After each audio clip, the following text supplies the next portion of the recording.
बच्चों अब हम लोग बेसिकली स्टार्ट करने जा रहे हैं कूलाम्स लॉ।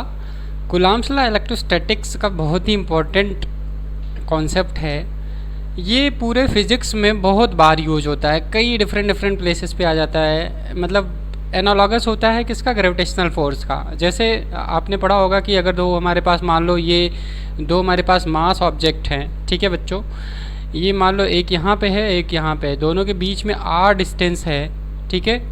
ये दो हमारे पास मास है, दोनों के बीच में r डिस्टेंस है बच्चों, है ना। यहाँ से लेके यहाँ तक का जो डिस्टेंस है सपोज r है, तो किसी ने बोला भाई इन दोनों के बीच में फोर्स कितना लगेगा, यानी कि ग्रेविटेशनल फोर्स। अगर इसका मास m1 है और ये m2 है, देखने में दोनों आइडेंटिकल हैं, तो अगर बोल दिया जाए ये m है ये m है ना, दोनों का मास m है, डिस्टेंस दोनों के बीच में r है, तो बताओ ग्रेविटेशनल फोर्स कितना लगेगा। तो अपन क्या बोलेंगे, Fg gravitational force is equals to g m1 m2 divided by r square, है ना।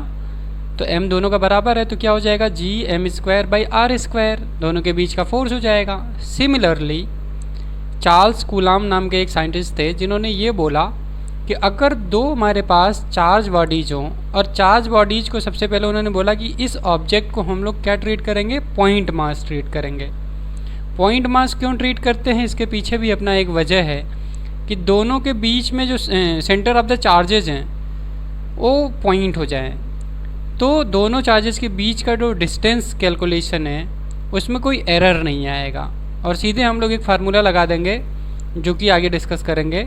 कूलाम्स ने जिस फार्मूले के बारे में जिक्र किया है, ठीक है।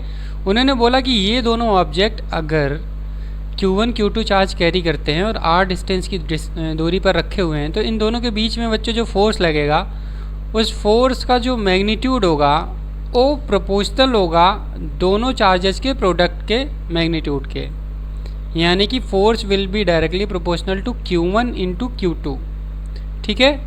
एंड इन्वर्सली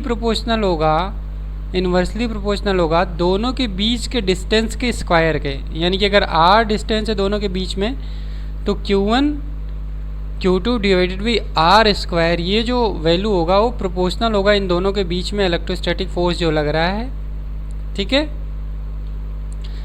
तो उन्होंने दो इक्वेशन दिया। पहला इक्वेशन था कि फोर्स जो होगा प्रोपोर्शनल होगा Q1 एंड Q2 पे। दूसरा उन्होंने बात बोला कि जो डिस्टेंस है दोनों के बीच में, फोर्स जो होगा square root of sorry 1/r square के प्रोपोर्शनल होगा, ठीक है। तो इन दोनों बातों को हम लोग समझते हैं।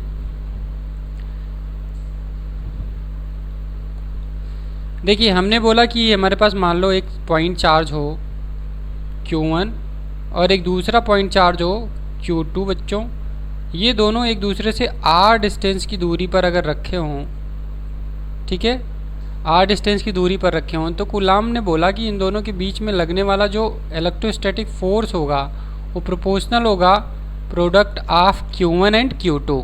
ये पहली बात उन्होंने बताई, ठीक है बच्चों। नेक्स्ट उन्होंने क्या बोला कि इनवर्सली प्रोपोर्शनल होगा square of the distance between them, ये दूसरी बात हो गई बच्चों, क्लियर है।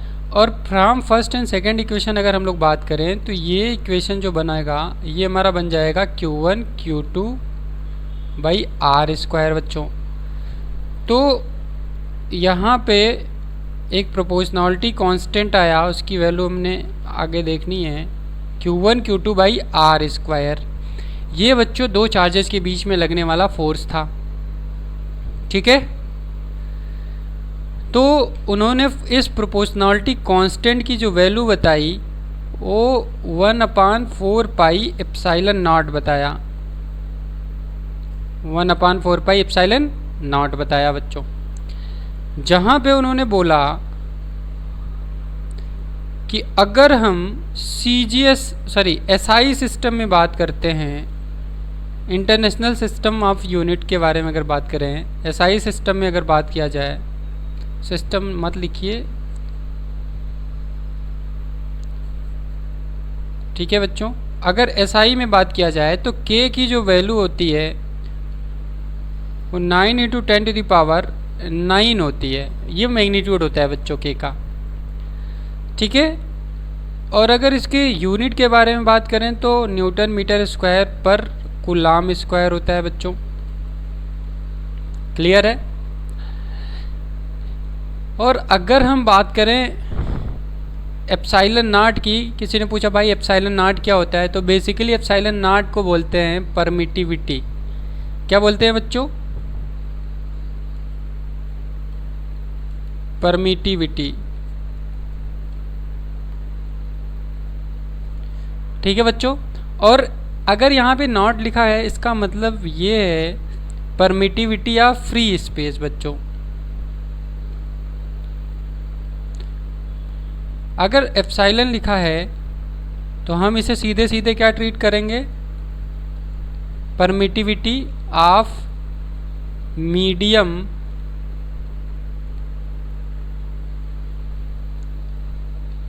ठीक है बच्चों। किसी ने पूछा कि सर ये बताओ परमिटिविटी क्या होता है, तो बच्चों परमिटिविटी किसी भी मटेरियल मीडियम का इलेक्ट्रिकल कैरेक्टर कैरी करने की कैपेसिटी को बताता है कि कितना किसके अंदर कैपेसिटी है इलेक्ट्रिकल प्रॉपर्टी को कैरी करने का। ठीक है।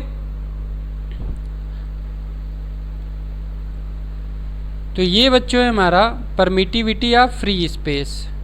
अगर एप्सिलॉन नॉट लिखा गया है तो परमिटिविटी ये होता है of free space. Free space बोल दो या एयर बोल दो, वैक्यूम बोल दो बच्चों, फ्री स्पेस। ठीक है। ये परमिटिविटी ऑफ फ्री स्पेस है।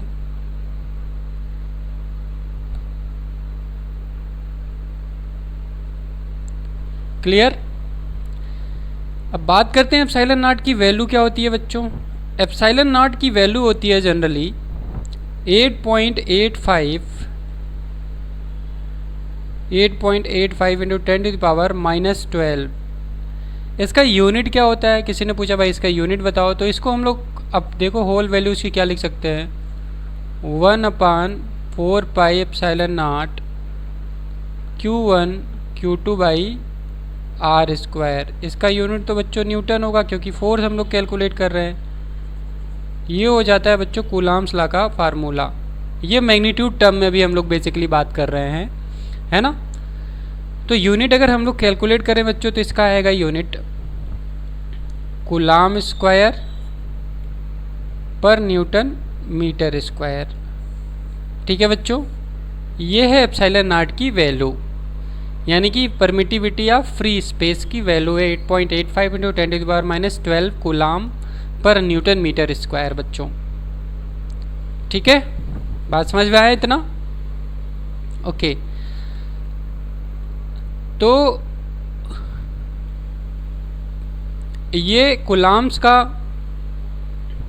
जो स्टेटमेंट था इसके बारे में कि if we have two charges Q1 and Q2 and they are separated at distance r, then electrostatic force will be proportional to magnitude of their charges and will be inversely proportional to the square of the distance between them। ठीक है बच्चों। तो ये coulombs law का statement था और कैसे forces apply हो रहे हैं ये हमने देखा। ठीक है। तो जनरली हमने पीछे पढ़ा था प्रॉपर्टीज़ ऑफ चार्ज में। प्रॉपर्टीज़ ऑफ चार्ज में हमने देखा था बच्चों अगर हमारे पास सिमिलर नेचर के चार्जेज होंगे, है ना, अगर मान लो ये भी पॉजिटिव है ये भी पॉजिटिव है बच्चों, तो ये दोनों एक दूसरे को क्या करेंगे, रिपेल करेंगे। इस डायरेक्शन में ये रिपेल करेगा और ये इस डायरेक्शन में रिपेल करेगा। ठीक है। और ये लाइन ऑफ ज्वाइनिंग है बच्चों, इसको बोलते हैं लाइन ऑफ ज्वाइनिंग। ठीक है, इसे बोलते हैं हम लोग line of joining, line of joining. तो बच्चों ये लाइन क्या कर रहा है, Q1 एंड Q2 को ज्वाइन कर रहा है। ठीक है। तो जो इलेक्ट्रोस्टैटिक फोर्स होगा बच्चों इन्हीं दोनों लाइन इन्हीं एक लाइन के अबाउट लगेगा, यानी कि लाइन ऑफ ज्वाइनिंग के ही अलॉन्ग फोर्स ऑफ अट्रैक्शन या फोर्स ऑफ रिपल्सन हमारा अप्लाई होता है। ठीक है। तो इस वजह से हम लोग कूलाम्स लॉ को, कोलम्बियन फोर्स को या इलेक्ट्रोस्टैटिक फोर्स को बच्चों बोलते हैं सेंट्रल फोर्स। कौन सा फोर्स? Central force. क्लियर है? किसी ने पूछा भाई सेंट्रल फोर्स क्या होता है, तो सेंट्रल फोर्स जैसे आपने ग्रेविटेशनल फोर्स पढ़ा था, जैसे अगर मान लो हम लोग बात करें, ये दो चार्जेज हैं, ये लाइन ऑफ ज्वाइनिंग है बच्चों, मान लो ये इस तरह से चार्जेज हैं, एक दूसरे को ज्वाइन कर रहे हैं, ऐसे ऐसे ज्वाइन कर रहे हैं, ठीक है बच्चों। तो अगर ये एक दूसरे को ज्वाइन कर रहे हैं तो ये फोर्सेस एक्चुअल में क्या करेंगे, ये फोर्सेस ये एक्चुअल में देखो इन दोनों को अट्रैक्ट कर रहा है, इसी डायरेक्शन में ये अट्रैक्ट कर रहा है, ठीक है। तो ये लाइन ऑफ ज्वाइनिंग के ही अलॉन्ग अट्रैक्शन हो रहा है, क्लियर है बच्चों। तो ये चार्जेज एक दूसरे को अट्रैक्ट करेंगे along the line of joining, अगर दोनों अपोजिट नेचर के हैं, ठीक है। लेकिन अगर दोनों सेम नेचर के हैं बच्चों, तो ये दोनों लाइन ऑफ ज्वाइनिंग के ही अलॉन्ग क्या करेंगे, रिपेल करेंगे, क्लियर है। लाइन ऑफ ज्वाइनिंग के अलॉन्ग अट्रैक्शन होगा और लाइन ऑफ ज्वाइनिंग के ही अलॉन्ग क्या होगा, रिपल्सन होगा। तो ऐसे फोर्सेस जो लाइन ऑफ ज्वाइनिंग के अलॉन्ग अप्लाई होते हैं, ऐसे फोर्सेस को हम लोग सेंट्रल फोर्स बोलते हैं बच्चों, ठीक है। कौन सा फोर्स बोलते हैं, सेंट्रल फोर्स, ठीक है, बात समझ में आया। तो इलेक्ट्रोस्टैटिक फोर्स या Coulombian force is a central force. Central force क्या होता है समझ गए होंगे आप लोग, क्लियर है बच्चों। बहुत ही मज़ेदार चीज़ हम लोग यहाँ पढ़ेंगे, है ना। तो हमें एक बात समझ में आया कि Coulombian force is a central force, clear है बच्चों। तो ये दोनों इसी लाइन के अबाउट लगेंगे। और इसमें ख़ास बात है, चाहे हम बोलें कि अगर Q1 ने Q2 को फोर्स लगाया तो ये फोर्स इस पे लगाएगा, force on Q2 by Q1, तो इसका डायरेक्शन इस डायरेक्शन में होगा बच्चों, रिपेल करेगा, ठीक है। या हम बोलें फोर्स ऑन 1 ड्यू टू 2, तो उसका डायरेक्शन अपोजिट हो जाएगा बच्चों, क्लियर है। मैग्नीट्यूड तो दोनों का सेम होगा लेकिन डायरेक्शन क्या होगा, अपोजिट होगा, ठीक है। जैसे ये ऑब्जेक्ट इस ऑब्जेक्ट को अपनी तरफ खींच रहा है और ये ऑब्जेक्ट इस ऑब्जेक्ट को भी अपनी तरफ खींच रहा है, ऐसे खींचेगा, क्लियर है। तो दोनों ऑब्जेक्ट के बीच में जो फोर्सेस लगेगा, अगर अपोजिट नेचर के ये दोनों हैं तो अट्रैक्शन लगेगा, और ये ऑब्जेक्ट इसको अपनी तरफ खींचना चाहेगा और ये ऑब्जेक्ट इसको अपनी तरफ खींचना चाहेगा, ठीक है बच्चों, आज समझ में आई। तो दोनों फोर्सेस का मैग्नीट्यूड तो सेम होगा लेकिन डायरेक्शन अपोजिट होगा, क्लियर है। तो हम लोग पता है वेक्टर में हमने पढ़ा है कि फोर्स का मैग्नीट्यूड, यानी कि अगर किसी वेक्टर क्वांटिटी का मैग्नीट्यूड निकालना होता है तो हम मॉड लगा देते हैं। दोनों फोर्सेस का जो मॉड होगा बच्चों क्या होगा, सेम होगा, ठीक है, क्लियर है। अब कोई बोले इन दोनों फोर्सेस का रेशियो बता दो, तो अगर हम मैग्नीट्यूड टर्म में बात करें तो फोर्स ऑन 1 ड्यू टू 2 बराबर होगा फोर्स ऑन 2 ड्यू टू 1। दोनों का अगर रेशियो बच्चों हम निकालें तो क्या आएगा, दोनों को अगर हम लोग डिवाइड कर दें एक दूसरे से या, तो ये आ जाएगा 1, ठीक है बच्चों। तो दोनों फोर्सेस का जो मैग्नीट्यूड होगा इक्वल टू क्या हो जाएगा, 1 हो जाएगा। ये बहुत ही इंपॉर्टेंट चीज़ है जो इस पे छोटे छोटे सवाल बन जाते हैं, पूछे जाते हैं, क्लियर है बच्चों। तो आई होप आपको कूलम्ब्स लॉ समझ में आ गया होगा, क्या होता है कूलम्ब्स लॉ, कैसे दो चार्ज बॉडीज एक दूसरे को अट्रैक्ट या रिपेल करते हैं, उनका डायरेक्शन क्या होता है और उन दोनों फोर्सेस का रेशियो क्या होता है, ये समझ में आ गया होगा आपको, ठीक है बच्चों। तो आगे हम लोग बढ़ते हैं, इस पे कुछ न्यूमेरिकल सब हम लोग करेंगे। न्यूमेरिकल देखने के लिए हम लोग कुछ बेसिक से क्वेश्चंस देखते हैं।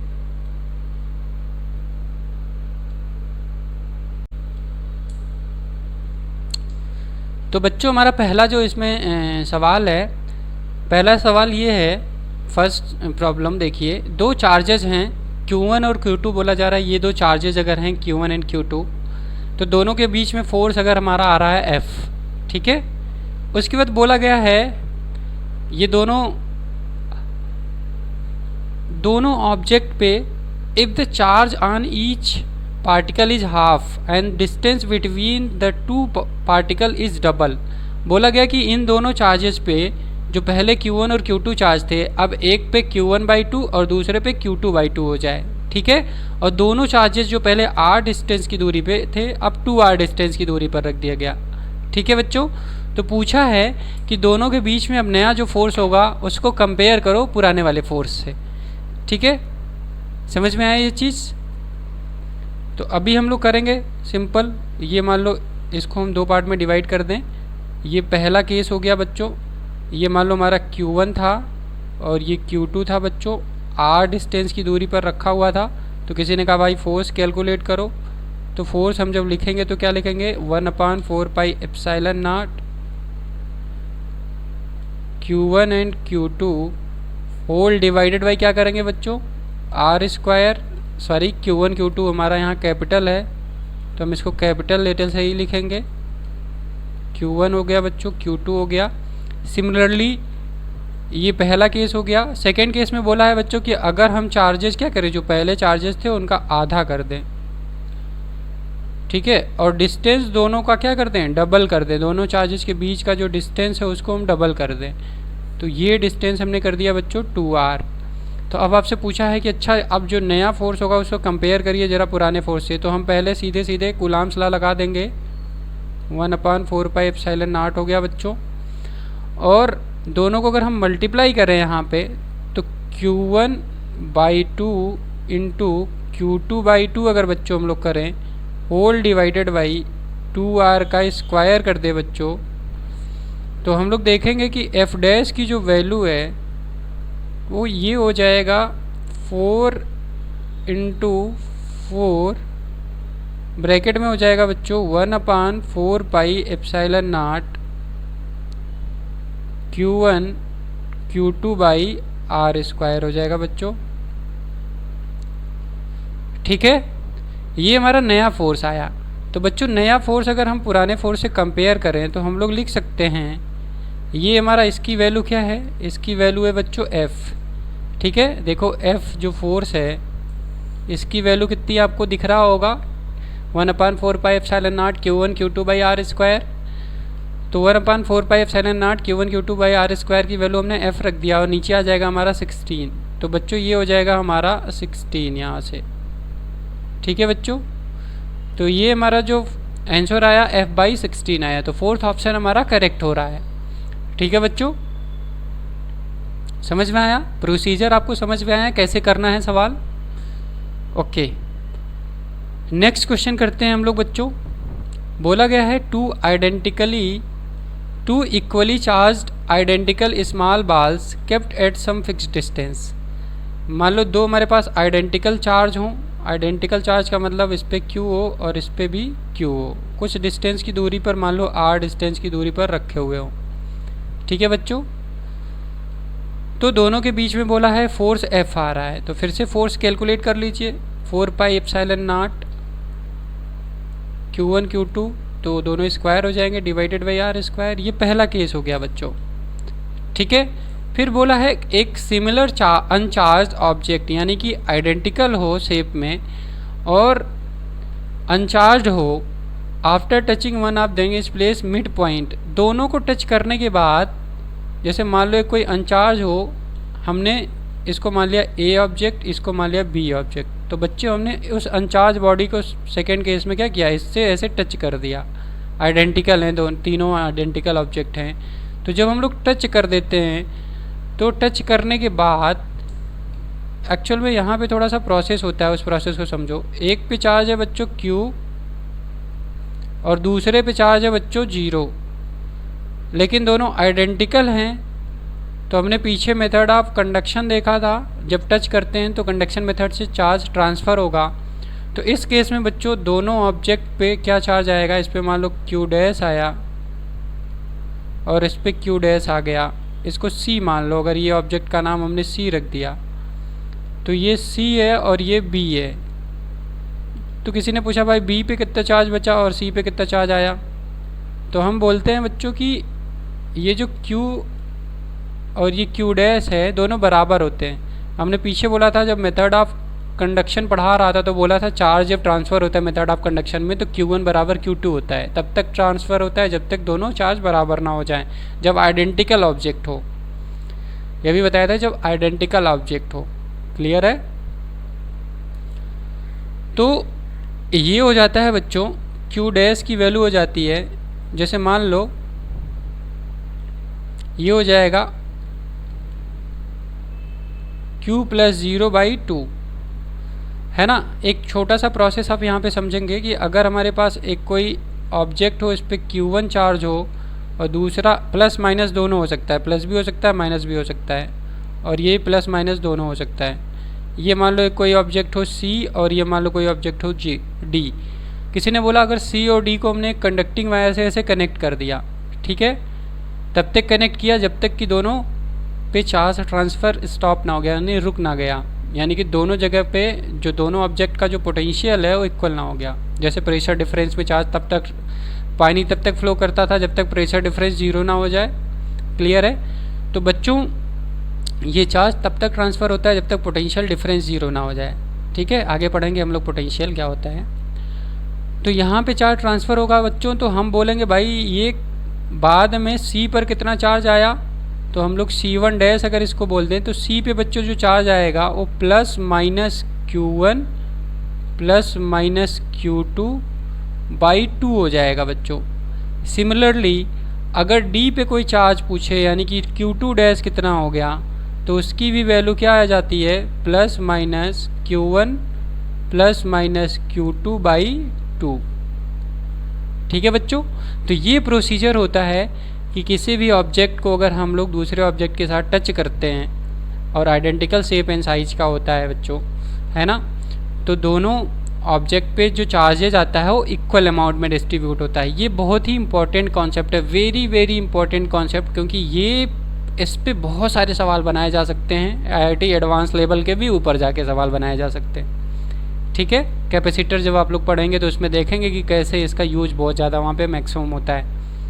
ठीक है बच्चों, तो ये बहुत ही इंपॉर्टेंट टॉपिक है जिसको आपको समझना है कि अगर हम दो बॉडीज़ को आपस में टच करते हैं तो दोनों बॉडीज़ पे जो बाद में चार्ज ट्रांसफ़र जब स्टॉप हो जाता है, दोनों बॉडी पे जो चार्ज होता है फाइनल वो इक्वल होता है। ठीक है, तो इसी का हम लोग इस सवाल में यूज करेंगे बच्चों। ठीक है, तो देखो जब हमने अनचार्ज बॉडी C को यहाँ पे टच किया था B ऑब्जेक्ट से, तो B पे पहले Q चार्ज था। जब इसको टच करेंगे, टच करने के बाद बोला है कि फिर C को ले जाके इन दोनों के सेंटर बीच मतलब मिड पॉइंट पे रख देना है। ठीक है, तो आइए हम लोग इस केस को फिर से देखते हैं। तो देखो अब फिर से हमने क्या किया, ये हमारा A ऑब्जेक्ट था बच्चों, ये हमारा B ऑब्जेक्ट था। B पे अभी चार्ज कितना हो चुका है, Q/2 हो चुका है, ये B है, और दोनों को हम लोग क्या, ये दोनों एक दूसरे से r डिस्टेंस की ही दूरी पर सेपरेटेड है। अब हमने बीच में क्या कर दिया बच्चे, C जिस पे चार्ज कितना आ चुका है, Q/2 आ चुका है, इसको यहाँ पे हमने दोनों के बीच में हमने रख दिया है। A similar uncharged ball after touching one of them is placed at the midpoint of the line joining the two balls. Force experienced by the mid ball. दोनों बॉल के बीच में जब हमने C को रख दिया तो पूछा गया है कि C पर कितना फोर्स लगेगा, ये बता दीजिए। तो बच्चों C पे जो नेट फोर्स लगेगा उसको अगर आप लोग कंपेयर करो, मतलब कैलकुलेट करोगे, तो देखो नेचर तो सारे चार्जेस का A B C पे दोनों पे पॉजिटिव पॉजिटिव है बच्चों। तो दोनों ऑब्जेक्ट क्या करेंगे, इसको एक दूसरे से दूर धकेलने की कोशिश करेंगे, रिपेल करेंगे बच्चों। तो देखो यहाँ पे B जो है, B रिपेल करेगा C को किस डायरेक्शन में, इस डायरेक्शन में रिपेल करेगा। तो मान लो ये फोर्स आया F डैश, ठीक है बच्चों, और A ने C को रिपेल किया इस डायरेक्शन में, तो ये फोर्स आया बच्चों हमारा मान लो F डबल डैश। क्लियर है, F dash F double dash. अब यहाँ से आप लोग क्या करेंगे, मेथड ऑफ सुपरपोजिशन अगर लगा दें, सुपरपोजिशन क्या होता है आगे देखेंगे हम लोग। तो आपको बेसिकली कैलकुलेट करना है F डैश। तो F डैश अगर आप कैलकुलेट करने जाओगे बच्चों तो देखो B और C के बीच में कितना डिस्टेंस है, r/2 है बच्चों। तो अगर हम कैपिटल K रख दें 1/4πε0 की वैल्यू, तो हमारा काम आसान हो जाएगा। तो दोनों चार्जेस के बीच में अगर हम फोर्स कैलकुलेट करें तो ये Q²/4 हो गया बच्चे, डिवाइडेड बाई डिस्टेंस कितना हो चुका था, r/2 हो गया था। ठीक है बच्चों, तो F डैश की वैल्यू यहाँ से किसी ने पूछा कितना आ जाएगी, F डैश के बारे में अगर हम बात करेंगे बच्चों तो F dash will be equal to हमारा कितना हो जाएगा, देखो ये 4 और नीचे ये जो 4 आएगा कैंसिल हो जाएगा। तो F डैश की वैल्यू एक्चुअल में F के बराबर आ जाएगी, ये हो जाएगा K Q square by R square बच्चों हो जाएगा, और ये एफ के बराबर हो जाएगा। यानी कि बी सी पे एफ फोर्स ही लगा रहा है, जो पहले ए और बी के बीच में फोर्स आ रहा था वही फोर्स लग रहा है। लेकिन अगर हम लोग बात करेंगे कि ए सी पे कितना फोर्स लगा रहा है बच्चों, तो डबल डैश हमने ट्रीट किया है, यहाँ पे कंसिडर किया है। तो देखो ए और बी के बीच का जो चार्ज है, ए पे चार्ज क्यू है अभी, और बी पे चार्ज हो चुका है, सी पे चार्ज हो चुका है क्यू बाई टू, और दोनों के बीच में बच्चों जो डिस्टेंस है कितना हो चुका है, आर बाई टू हो चुका है। तो इसको अगर हम लोग सॉल्व करेंगे तो ये बच्चों हमारा आ जाएगा 2F आ जाएगा। क्लियर है बच्चों? तो देखो इस डायरेक्शन में 2F फोर्स आ रहा है और इस डायरेक्शन में बच्चों F फोर्स आ रहा है। सवाल में पूछा गया है कि net force experience by the third ball, force experience by the third ball किस डायरेक्शन में लगा, टुवार्ड्स बी लगा, और कितना नेट फोर्स आ रहा है 2F माइनस F। तो बच्चों सी पे, ये जो ऑब्जेक्ट अगर हमने सी मान लिया, तो सी पे इस डायरेक्शन में फोर्स कितना आ रहा है, F आ रहा है। कैसे, ये सी ऑब्जेक्ट है, 2F माइनस F। क्लियर है बच्चों? तो सी पे जो नेट फोर्स आया वो कितना आया, F आया। ठीक है, किसी ने पूछा आंसर कौन सा है, तो answer third is correct. Clear है बच्चों? आई होप आपको ये कॉन्सेप्ट समझ में आ गया होगा। बहुत ही इंपॉर्टेंट कॉन्सेप्ट इन्वॉल्व है इस सवाल में। ठीक है।